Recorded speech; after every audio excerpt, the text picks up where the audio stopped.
Hey guys, welcome my YouTube channel future MLT. आज का जो टॉपिक मैं लेकर आई हूँ आपके लिए, ये एक बहुत ही इम्पॉर्टेंट टॉपिक है और इसका नाम है एएसओ टाइटर।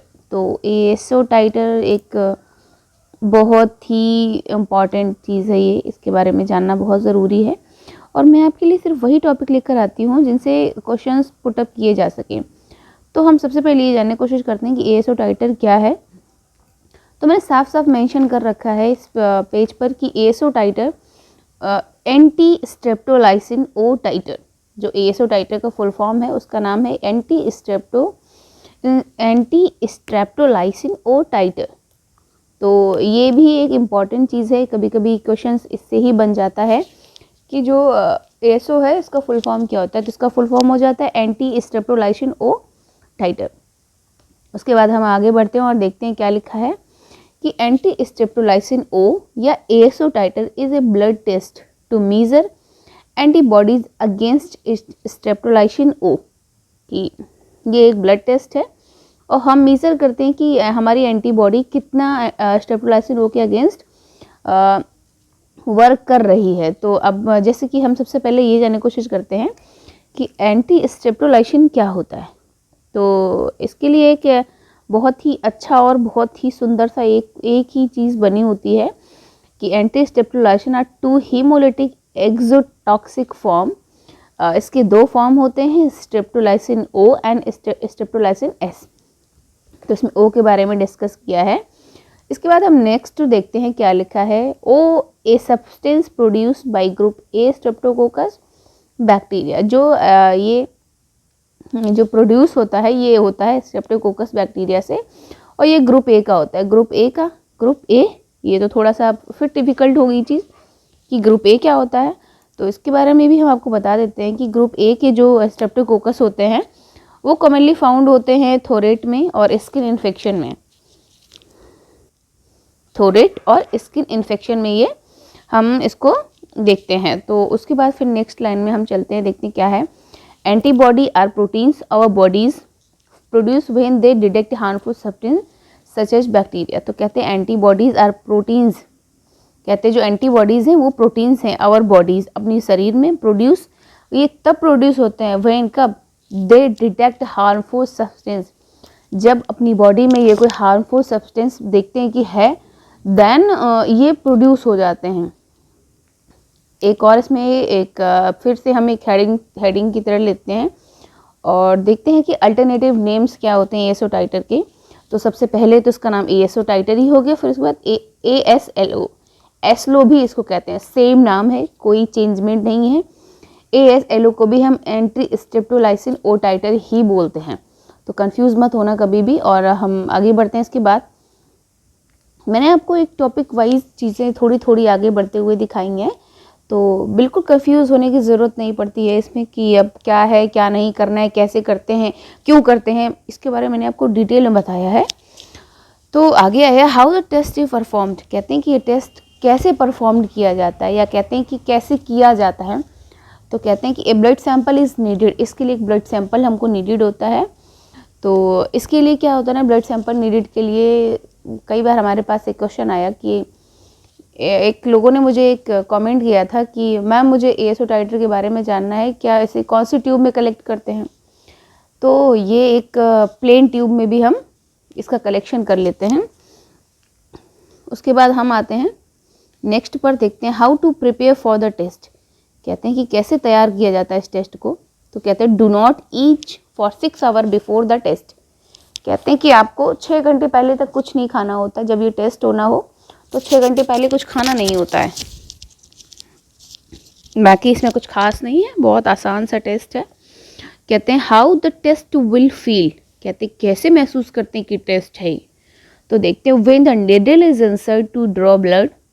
कहते हैं हम जैसे ही नीडल को इंसर्ट करते हैं ब्लड को सैंपल को लेने के लिए, you may feel moderate pen.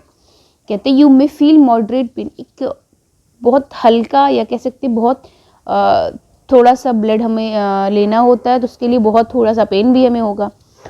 और ओनली प्रिक, कभी कभी क्या होता है कि एक प्रिक से भी ये टेस्ट हो जाता है। जैसे इस टेस्ट के 2 टाइप्स होते हैं, एक तो या तो हम इसको स्लाइड से करेंगे, अगर स्लाइड से ये टेस्ट करते हैं तो इस क्या था, प्रिक करने से हो जाता है, या फिर अगर हम इसे ट्यूब से कर रहे हैं तो ये टेस्ट हमें बाय नीडल हमें कलेक्शन करना होता है। आफ्टर द टेस्ट, कहते हैं टेस्ट के बाद you may have some throbbing at the site, कहते हैं कि टेस्ट के बाद you may have some throbbing at the site, मतलब जहाँ से कलेक्शन किया वहाँ हल्का फुल्का पेन हो सकता है। थ्रोबिंग मतलब पेन होना या हल्का सा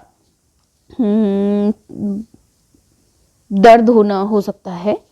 नेक्स्ट देखते हम क्या है, कहते हैं why the test is perform, कहते हैं क्यों करते हैं इस टेस्ट को। अरे बहुत सारे लोग होते हैं, कहते हैं क्यों करते हैं, कब करते हैं, कैसे करते हैं। तो उन सब चीज़ों के लिए ये मैंने एक लाइन वाइज चीज़ें बनाई हैं क्या, तो उसका आपको एक एक लाइन से ही क्लियर होता चला जाएगा कि ये टेस्ट क्यों करते हैं, कब करते हैं और कैसे करते हैं। तो हम देखते हैं why the test is perform, test को क्यों करते हैं। तो you will need the test if you have symptoms of a previous infection by group A streptococcus, कहते हैं कि अगर आपको पहले से कोई ग्रुप ए स्ट्रेप्टोकोकस का इन्फेक्शन हो रखा है, ग्रुप ए स्ट्रेप्टोकोकस मैंने अभी बताया था आपको पीछे वाले टॉपिक में, उसमें हमने वो डिस्कस किया था कि जो ग्रुप ए स्ट्रेप्टोकोकस होता है या तो ये थॉराइड में होगा या हमारे स्किन इन्फेक्शन में होगा। तो ये अगर आपको पहले से कोई तरीके का इन्फेक्शन है तो उस टाइम हम ये टेस्ट परफॉर्म करते हैं। तो कहते हैं some illness caused by the bacteria are, bacteria endocarditis and infection of the inner lining of your heart. तो कहते हैं कि एंडोकार्डियोसिस क्या है ये। सबसे पहले एंडोकार्डियाटिस, कार्डियाटिस का मतलब ही होता है कि हम हार्ट से रिलेटेड बात कर रहे हैं, ठीक है। तो कहते हैं इसमें क्या होता है इसमें क्या होता है, जो हमारे बैक्टीरिया होते हैं या जर्म्स होते हैं, जब ये ब्लड स्ट्रीम के जरिए हमारे हार्ट में फ्लो कर रहे होते हैं, तो क्या होता है ना, उस टाइम थोड़ी सी हमें प्रॉब्लम हो जाती है या इन्फेक्शन हो जाता है, तो उसको कहते हैं bacterial endocarditis and infection of the inner lining of your heart.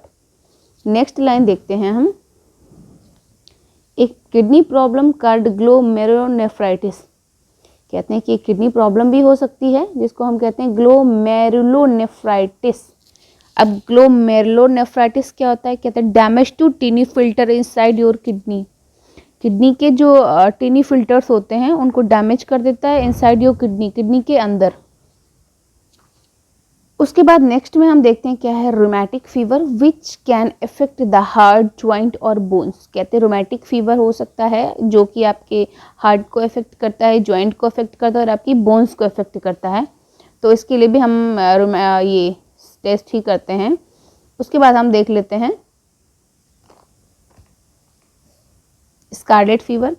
तो स्कारलेट फीवर के बारे में भी यही है, सो सेम चीज़ें रहती हैं उसके बारे में।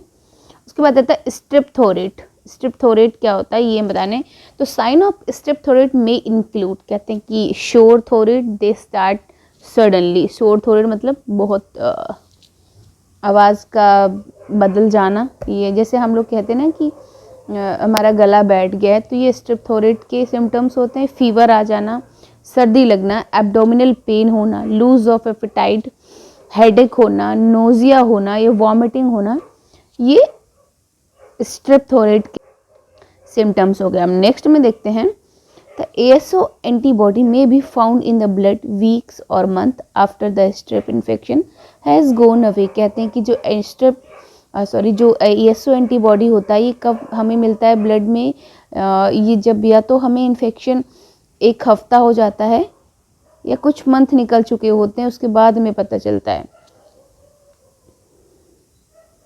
नेक्स्ट लाइन पे हम आते हैं नॉर्मल रिजल्ट। इसमें कहते हैं a negative test result means that you don't have any strep infection, your healthy care provider may do not take against in 2 to 4 weeks. At times a test that was negative the first time may be positive when done again. Normal value range may vary slightly. Take to your provider about the meaning of your test. Next line में हम ये देखते हैं what abnormal result means. तो अगर abnormal result हो रहा है तो क्या हो रहा है, तो उसका एक होता है एन एबनॉर्मल और पॉजिटिव रिजल्ट। कहते या तो एबनॉर्मल बोल दो या पॉजिटिव रिजल्ट बोल दो। Means you recently had a staph infection if you had no symptoms. कहते हैं इन्फेक्शन हो सकता है और हो सकता है कोई इसके वो भी ना हो, रिजल्ट भी ना हो। अब रिस्क, सबसे इम्पॉर्टेंट चीज़ आ जाती है रिस्क पे। तो कहते हैं veins and arteries vary in size from person to person. कहते हैं जो वेन्स और आर्टरीज का साइज होता है ये सभी पर्सन में अलग अलग भी हो सकता है। And from one side of the body to other. Because of this it may be harder to get a blood sample from some people than it from other. उसके बाद हम नेक्स्ट में देख लेते हैं other risk associate with having blood drawn as slightly but may include.